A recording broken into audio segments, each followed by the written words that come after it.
Hey Pi family, welcome back. If you're here watching this, you're probably wondering the same thing that's been on my mind. Is Pi Network finally stepping into the moment we've all been waiting for, or are we about to watch it face the toughest test in its entire history? Something big just happened, and it could be the turning point we've been waiting years for. For the very first time since the creation of Pi Network, both founders, Dr. Nicholas and Dr. Cheng Diao, appeared together on a public stage in Seoul. Seeing them side by side sent a strong message: the project is no longer content to stay behind the curtain. They're ready to show themselves to the world. That alone is historic. But the real shocker? On that exact same day, Pi's token value plummeted by 50%. Imagine it, two of the biggest moments in Pi's history colliding in complete contradiction. On one hand, the community saw a powerful display of leadership and vision. On the other, the market sent a brutal reminder that belief alone doesn't guarantee financial stability. To me, this feels like the most critical crossroads Pi has ever stood at.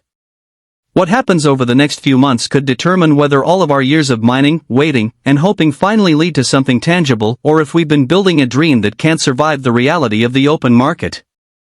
I've followed Pi Network through every high and low, and I want to share with you my honest take on what all of this really means for us as pioneers. And let me just say, if you haven't already, connect with me on Telegram and Facebook, the links are in the description. That's where the real conversations happen, where we cut through the noise and talk about what's actually unfolding behind the scenes. Now let me paint the picture of what gave me chills.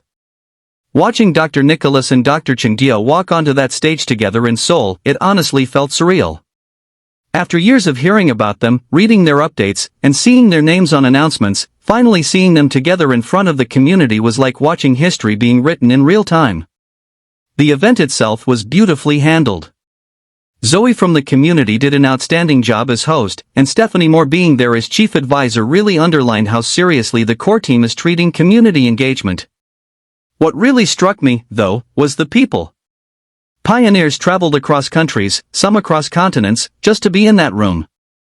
That level of dedication says so much about the strength of this community. It's moments like that which remind me why I still believe in this project. When you see people giving their time, their energy, and even their money just to show up and support, it tells you this is bigger than just chasing profit. In my opinion, that public appearance marked a turning point. For years, the core team operated quietly, working behind the scenes, rarely stepping into the spotlight. Now, by standing on stage together, they're signaling that they're ready to be more open, more transparent, and more accountable. That's a very good sign. But let's be real, it's also overdue. And here's the part that completely threw me.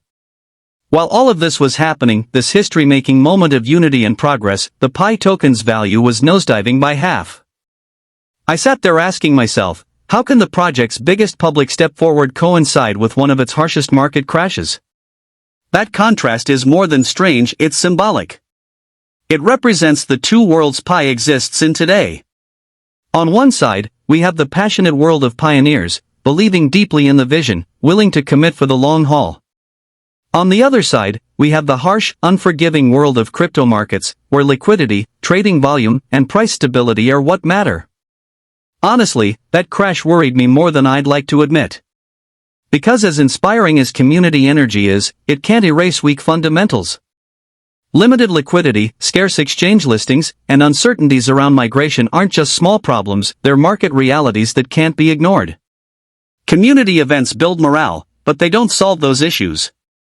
The team will have to confront them directly if Pi is ever going to thrive outside its own ecosystem. Now, let's talk about the founders themselves for a moment. Both Nicholas and Cheng Diao have PhDs from Stanford. That's not just impressive, it's a level of credibility you rarely see in this space. Nicholas oversees the technical backbone, making sure the network is secure and scalable.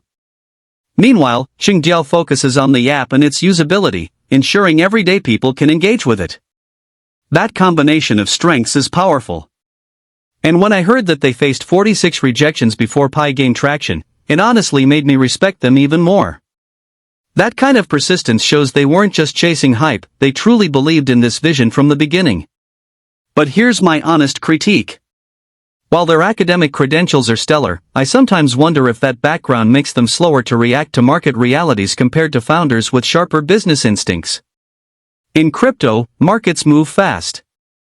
Sometimes too fast.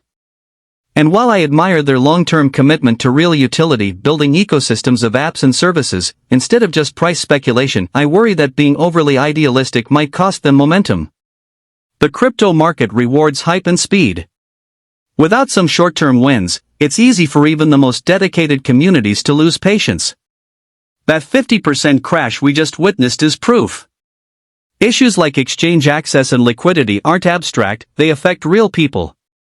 Many pioneers saw the value of their holdings cut in half in a single day. Events like SEOUL might lift spirits, but traders are experiencing actual financial losses. This is where Pi's biggest challenge lies, balancing its visionary mission with practical, market-driven progress.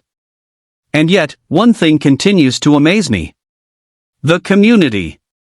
No matter what happens, market crashes, delays, criticism, the sheer loyalty of Pi's pioneers never fades.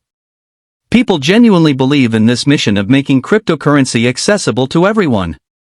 That kind of loyalty is a massive asset. But it's also a risk.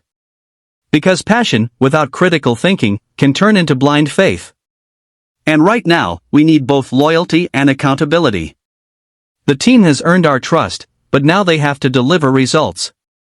That's why Qingdao's upcoming speech at Token 2049 is so crucial.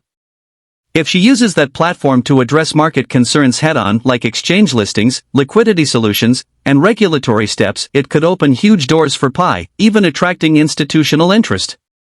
But if the speech leans too heavily on ideals without addressing practical issues, skepticism will only grow stronger. As it stands, Pi Network is living in two separate realities, an optimistic community and a market struggling with stability.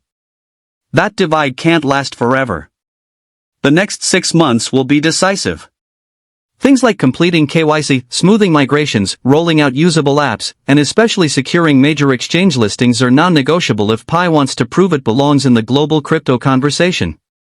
Without these steps, even the strongest community energy can't prevent doubts from growing. What the SEOUL meetup really taught me is that Pi Network is at a critical moment in its journey. The founders have proven they can attract millions of users and build a movement around their vision. Now they must show that vision can succeed in the actual market.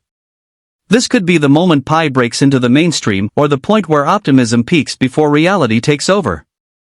Here's where I stand. I remain cautiously optimistic. The team has put in consistent effort over the years and deserves credit for that. But patience has limits. If Token 2049 doesn't lead to tangible progress within a few months, progress we can actually measure, then it's only fair that we as a community reassess our expectations.